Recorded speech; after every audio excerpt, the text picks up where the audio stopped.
Okay, we are almost at the 4 p.m. Eastern, 3 p.m. Central, 2 p.m. Miss Carrie Perkins time on Mountain Time. So I see a lot of people joining in. So I'll go ahead. We're still a minute early, technically. I should probably wait for people to tune into the 4 p.m. slot that I gave them. But for those of you who are joining, welcome to the next Community Camp. This is session 2 of this week, featuring an amazing guest that I cannot wait to share with you, which we'll be getting to shortly. So I am going to go ahead and kick us off since we're right at the hour. So again, this is the second session. We do this in partnership with Pivot Point, and I see some familiar faces, but I also see some new faces that are tuning in today. And so really, for those of you who don't know who Community is and who Community for Schools is, we serve both salon spas and med spas and also schools. We've had over 18,000 students just this past year alone go through our financial literacy curriculum called Money EDU. And this is what we believe the best financial literacy curriculum made for students in the beauty and wellness sector. So super excited to have you for those of you who are not familiar with us. And before we kick off, I also just want to make sure that I share a little bit about some data and some facts that I think are really relevant and really important to the industry. So we conducted a survey of over 5,000 beauty and wellness students. Those are listed in the green, and 1,000 professionals. Okay, so I'm going to take you through this very briefly just so you can kind of get a quick little snapshot here. So we asked students, do you have money or math anxiety? 68% of students currently enrolled in a beauty and wellness program, so cosmetology, aesthetic, nail, barber, or massage, said yes. When we asked professionals, 69% said yes. So not a whole lot of change there, right? Money negativity. In our pre-program survey, we asked the 3 top words associated with money. For students, it was stressed, hard, and anxiety. For professionals, it was only replaced with 1 word. It was stress, freedom, and anxiety. Both students and professionals rate themselves as a 5 out of 10 in terms of their financial literacy or financial knowledge. And then lastly, this one kills me, which is lack of financial education. We asked, have you had any financial literacy or financial education prior to your career today? Students, maybe not as surprising, 76% said they had 0 financial related education. For professionals, 69% had 0 financial related education. Both students and professionals rated themselves at a 6 out of 10 in terms of financial confidence. And really, when I share these, it just illustrates not only the challenge, but also the opportunity that we have to change these numbers entirely through education, which is what schools such as the guest that we've got on today, Miss Carrie Perkins, will be sharing as well. And also what we do in partnership with Pivot Point every single day. So if you're not familiar, Money EDU is a 40-hour curriculum, a 40 lesson curriculum, excuse me, taken over 8 modules. We have different tracks. So you can do 15 hours, you can do 20 hours, you can do 40 hours, but we can help you with all that. But the point is to take the fear and angst and dread out of money and make it simple and visual. So we truly prepare students in beauty and wellness for careers where they can succeed both with their craft and their finances. So I will kick it off and introduce to my co-host, Mr. Elcott, who's AVP at Pivot Point. Elcott, you want to just quickly introduce yourself? Sure. I'm Elcott Zubek, and I lead the sales function for US and Canada at Pivot Point. So also have the fantastic pleasure of supporting the Inspire Greatness group personally. So it's always nice to see someone from the IG group. So welcome, everybody. Awesome. And my name is Erin Kuhn-Bonsali. I just butchered my own last name. It's new. It's new. I forgot how to pronounce it. It's Erin Kuhn-Bonsali, and I'm president of Community and Community for Schools. And I'm super honored to be with you all today because we have a very long-standing relationship with the guests that we have on today. So without further ado, I'm going to welcome Miss Carrie Perkins. Carrie is a director at Aveda Inspire Greatness Institutes. Carrie is also a lead community educator, one of our lead coaches. She is super adept. She actually created our trainer certification program. So she is super in the know when it comes to all things community education and tools. She's also a former esthetician, also former co-salon owner. So she really has pretty much the whole spectrum of, I'm probably missed something, Carrie. So I'm going to turn it to Elcott, and Elcott's going to kick off with your background. Well, we're going to kick it over to you, Carrie. So listen, I know that you came back to the world of beauty education and came back and was able to you're able to do some like very special things with your institute and with the students there. But I know that we show director at Inspire Greatness, but I think you're a little bit, you go a little deeper than that. So I thought maybe just kind of give us a kind of a picture of what your role is, and then also maybe how do you use community in your role on a daily basis, particularly with students.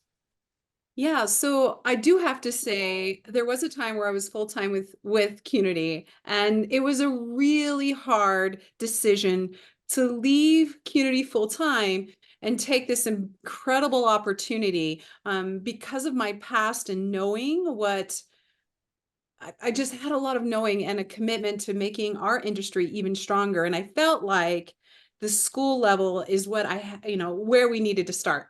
So the decision to leave was really hard. And I took on this incredible role with an organization called Inspire Greatness.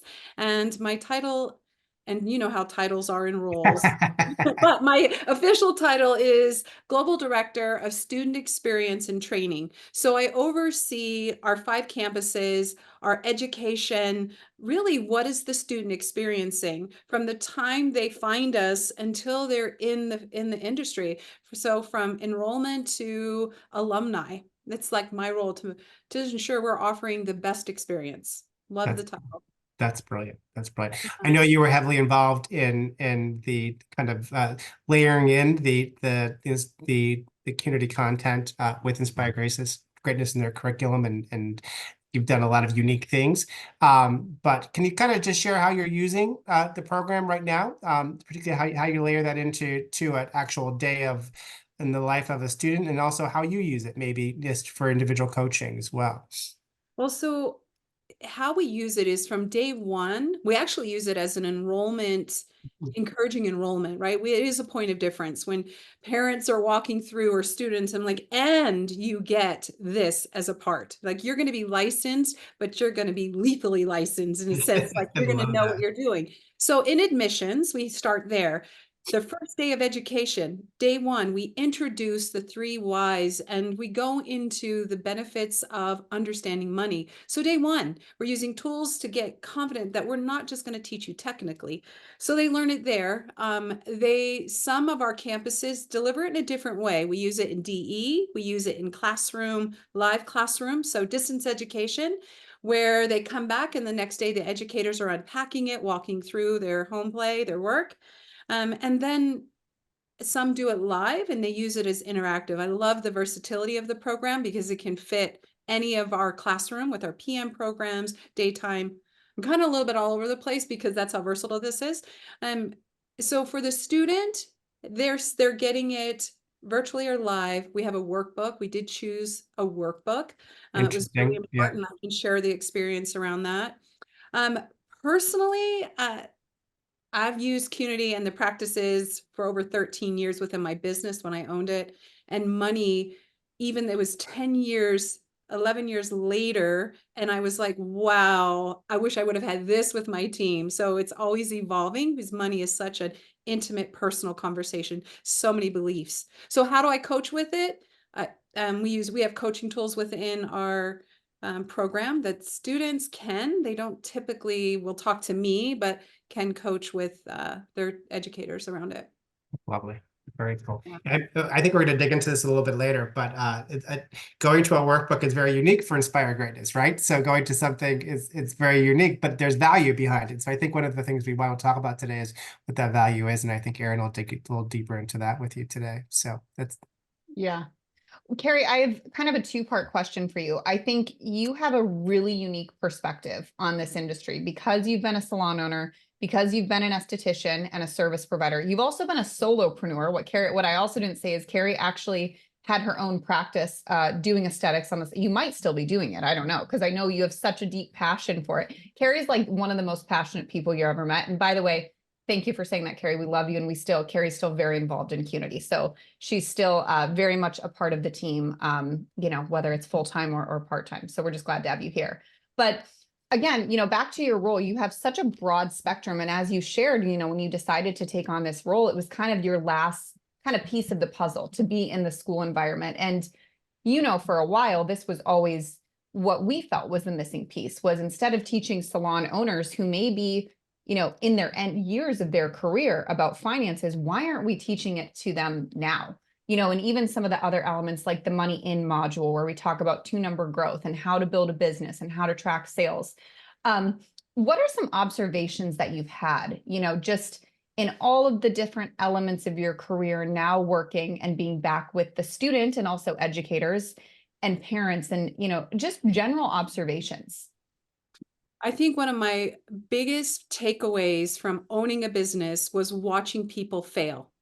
And I don't mean that in a negative, failing in a way that I can't make it financially. I also we created coaching within Cunity. So I got to coach some of the most successful businesses. And when we looked at individuals, I could see them struggling. So when I came into the schools, I knew that we had an opportunity to look at the student holistically. And one of the pieces was for them to understand business. So I hear this all the time. I want to be a boss babe. I want to make it on my own. And statistically, we know, and we teach, this is what we say, like we teach you what business is. And depending on what you want to do, solo, intra, or entre, our goal is to teach you about business. That wasn't happening in a way that people could receive it. When I say people, our students could receive it. 80% of the industry is creatives. And in our school, creatives. And so when you start talking numbers, it's like Charlie Brown. So I knew we had a couple different things as an opportunity, just based on my experience of seeing my teams struggling and deciding to leave when really they just didn't understand business. And passionate about, making sure that when whoever's coming in really is set up in the best way, like they understand how to care for themselves, they understand how to care for their business and which business is best for them. Where are they getting their information? TikTok. They're getting it on Instagram, and that's not always the best. And I just wanted to get in and debunk some myths and set people up with what's real and solid. And so there are lots of different reasons, but that really truly, when it comes to money and Cunity and what I saw as an opportunity for us in the institutes.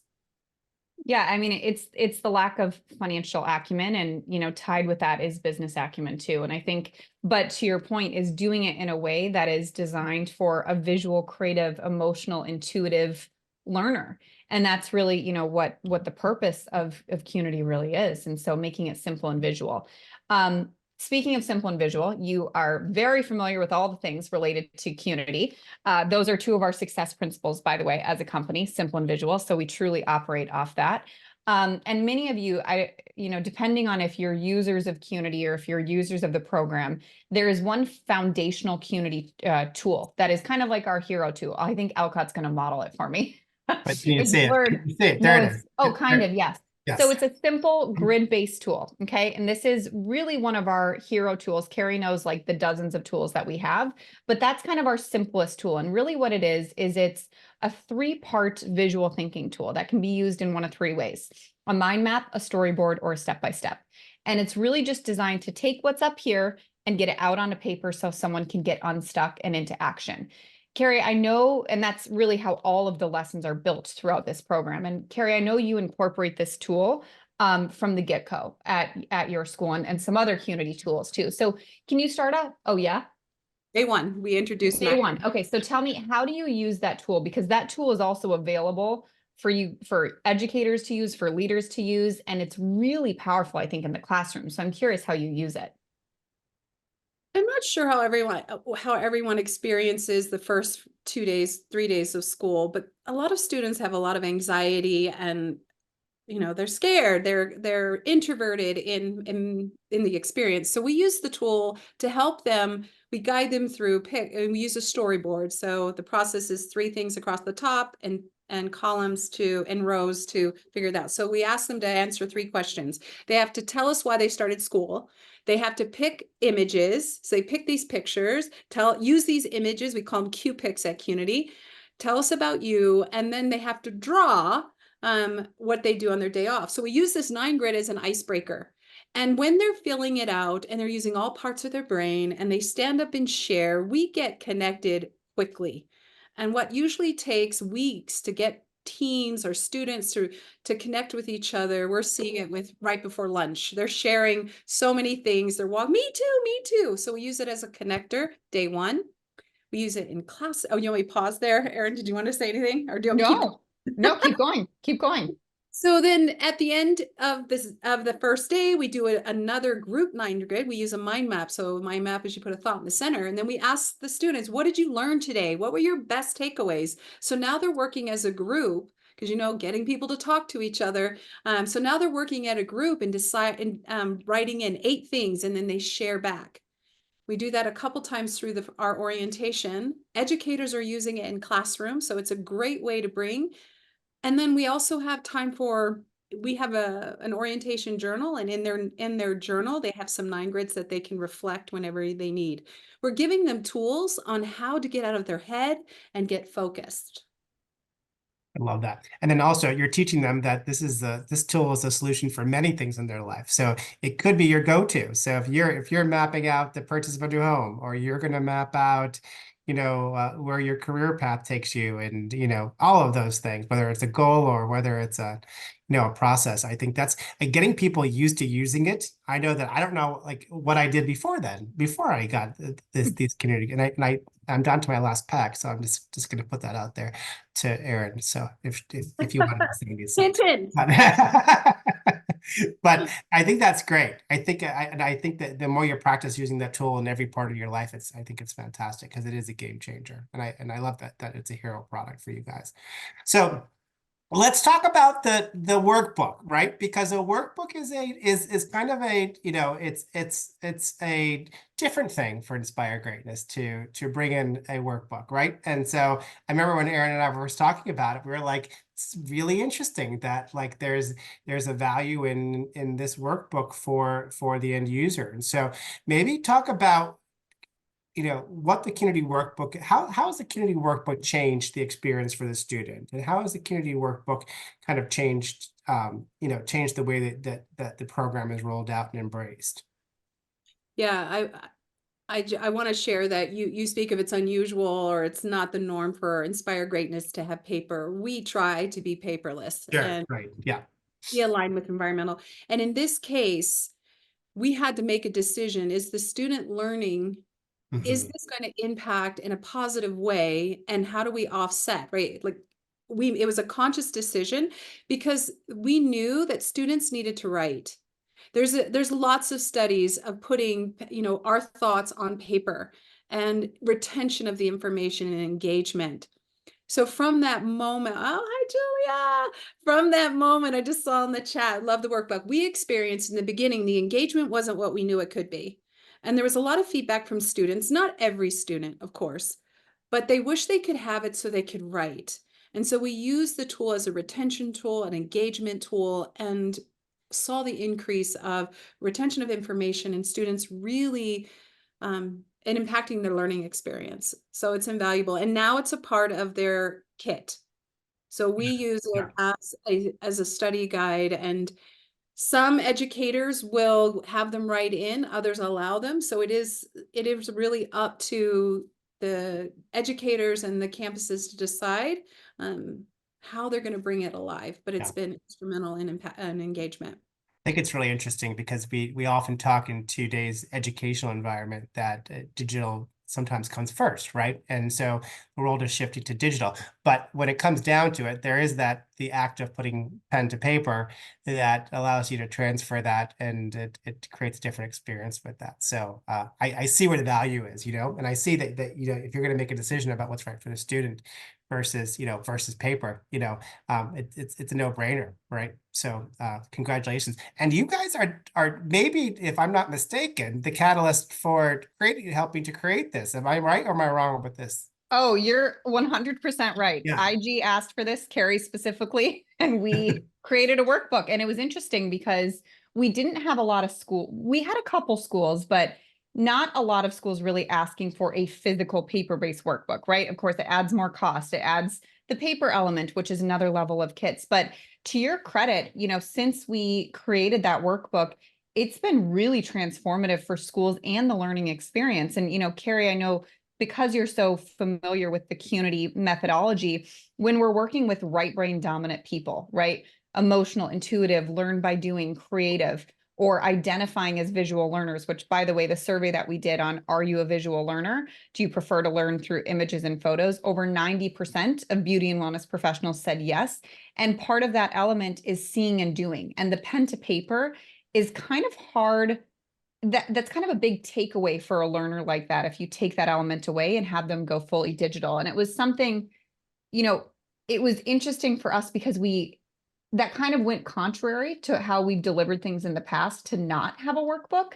And so I'm so glad that you shared that and you pushed for it and you got what you wanted. And we got what we wanted too, because I think it really helps support the learning journey for students. So thank you for that. Yeah, it's a true testament about, particularly in this business, every single one of the folks that we work with, you're more a partner than you are a customer, so everyone helps each other be better. And so congratulations to you for pushing that initiative, for sure. Carrie, is there any, you've been implementing this program for a while now, and so there's some changes that you've made in learning experience. Is there any tips or best practices that you've learned? For example, we had someone on yesterday and it was like, hey, we did the whole program right at the start and we realized that wasn't as effective because they weren't as close to being ready to graduate. And so that was kind of a change they made. Is there any tips that you've experienced that have been more effective? I'm sure the workbook is a big one, but anything else? Well, I think that it starts with your educators being really passionate about it and knowing it takes a little bit of time. And I think that as we brought it in, there was this, what is this? Why are we doing this? How do we integrate it? And so for me, what I would say is if you are in a place that you are onboarding or you are hiring or you're going back and bringing this in, I think a best practice is start with the educators, start with self, really go through the content yourself and see why. Have your own learning experience. I just onboarded, well, I got to spend some time with a new educator, and this educator said to me, I'm so sorry, I don't know if you can hear that. Don't worry about it. She said to me, she wishes she would have had this program. She was one of our graduates, and she came back and she's like, oh my gosh, this was missing. She'd been in the industry from 2015. Why didn't we have this before? And like, you have it now. And I said to her, you don't have to be the expert. You just have to experience it and be authentic with your students and say, I love this as well. Because I think that when somebody feels, so best practice is be okay with not being the expert. The content will guide you. And I think once I started sharing that with some educators, it left the pressure off. And then I had more engagement with the educators. I actually want to expand on that. So sorry, Alka. I want to expand on that for a moment. I was going to say, go ahead. Yeah. Because, there's this fear that actually comes from educators, right? When they see a financial literacy program is being brought in, right? They're like, ooh, like if you look at my house, it's maybe not so much in order, right? And by the way, nobody's house is perfectly in order, right? Some people's is, of course, but everyone has opportunities on this. This is something that is not taught in the traditional education system either. So it's not just this industry. So it sounds like just having that conversation and allowing and encouraging the passion around a subject versus having them be an expert. I think that's really important. And, is there a more tactical way that you can share how somebody can help, and frankly, how we can help combat that fear? Because the content, nobody has to teach the content, they have to facilitate, but there is still a little bit of a fear around it. So any advice on that from your perspective, Carrie? I wish there was just like a quick thing, and just do this and everybody will, it'll be easy for everyone. I think that if you are responsible and bringing people into CUNY money for students, and we're speaking specifically of educators, it's walking them through it, opening it up and saying, let me show you, and spend that time and how easy it is. And I can find, we have ambassadors, and the campuses that have ambassadors, I feel their engagement and what they do to support really is helpful as well.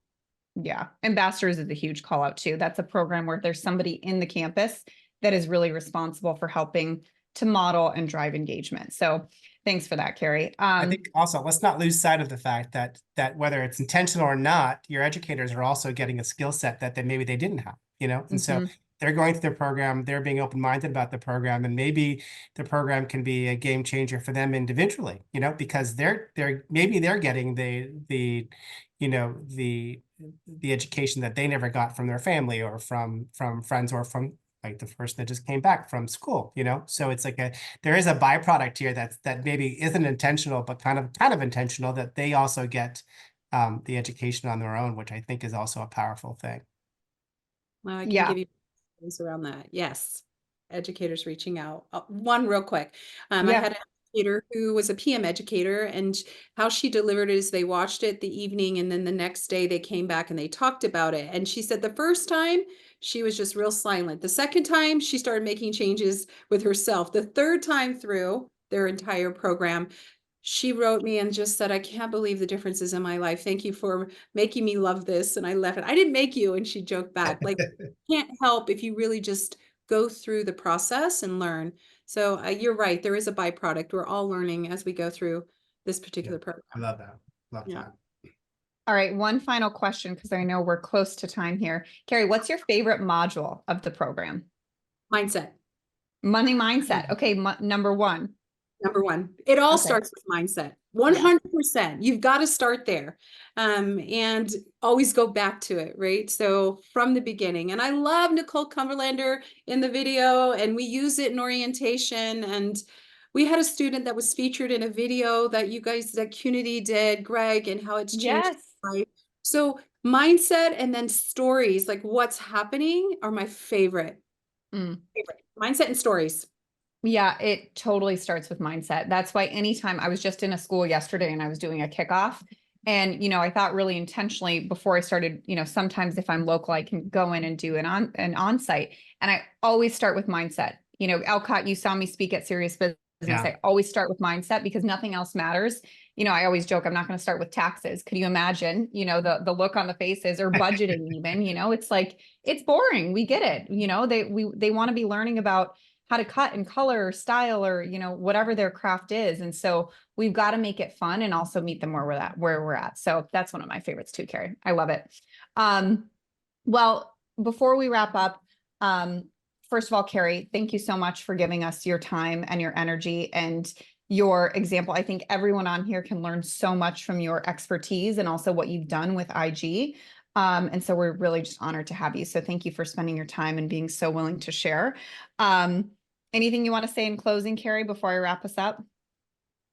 Well, I do want to say it's not me who's done it with IG. I brought it. They bought in. They love it. I mean, and we're working to make, it's not me, Erin. I just shared a beautiful project, a program, and it's needed. So anyway, if I would say anything, if you really, really, really want something that's easy for your students, that gives a really big impact, and you want to set your students up for true success, not right when they graduate, but the long game, really dive into money.